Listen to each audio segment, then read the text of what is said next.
Eidul Adha is the biggest and the second of the two main holidays celebrated by Muslims across the globe.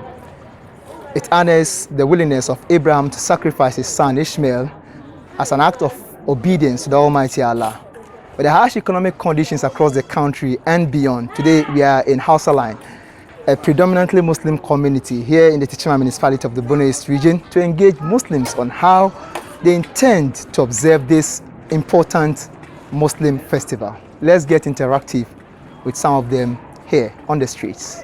To compare this year's Eidul Adha and the previous years as we have been observing, is something different.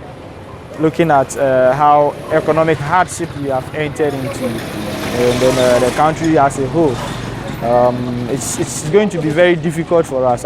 Just like Mubarak Hashir, Abdulhamid, popularly known as Alhaji Koman, tells me the excruciating economic hardships is affecting the entire Muslim community so far as the Eid is concerned. For someone like me who have spent a chunk of my life in Techiman, Hausa Line to be precise, this hasn't been the norm. In the past few years, at this time, you see people bringing in their kettle and kids jubilating here and there. Now, this year is not the case. You are seeing a different situation altogether. He says the high cost of sheep and cattle at the market means a lot of people may not be able to offer the annual sacrifice made by Muslims during the Eidul Adha. A lot of people will not be able to make their sacrifice, the normal sacrifice that they have been doing. A lot of people may not be able to do that, considering the excruciating hardship that Ghanaians are going through. In fact, it's been very, very tough. Both Mubarak and Alhaji Koman are yet to lay their hands on the animals they may be sacrificing this year.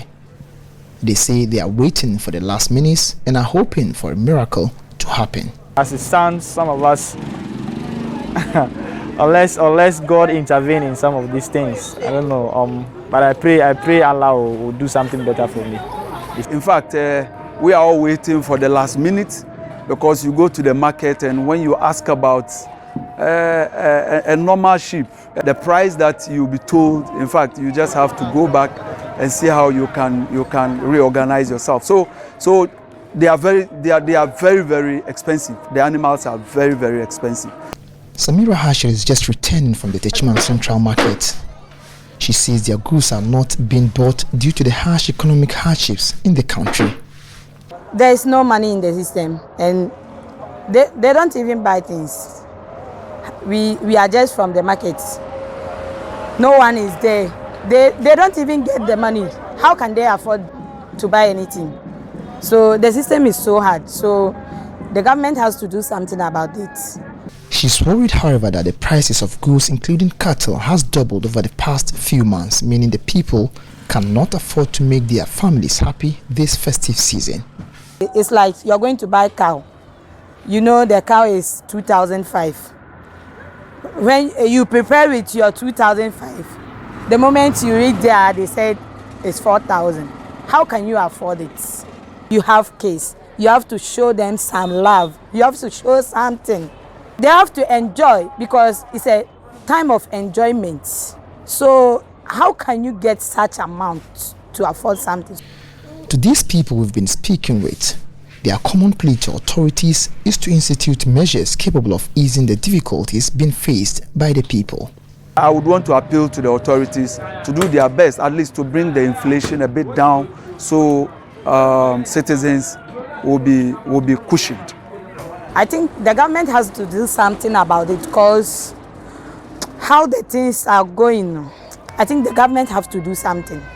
I'll also say they should try on their own best way to help the citizen, to understand how the country's economy is. I think with that, people will try to understand that. Well, miracles they say do happen. Who knows?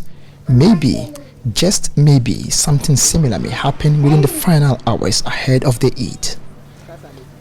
Anas Sabit, Joy News, Techiman Hausa Line.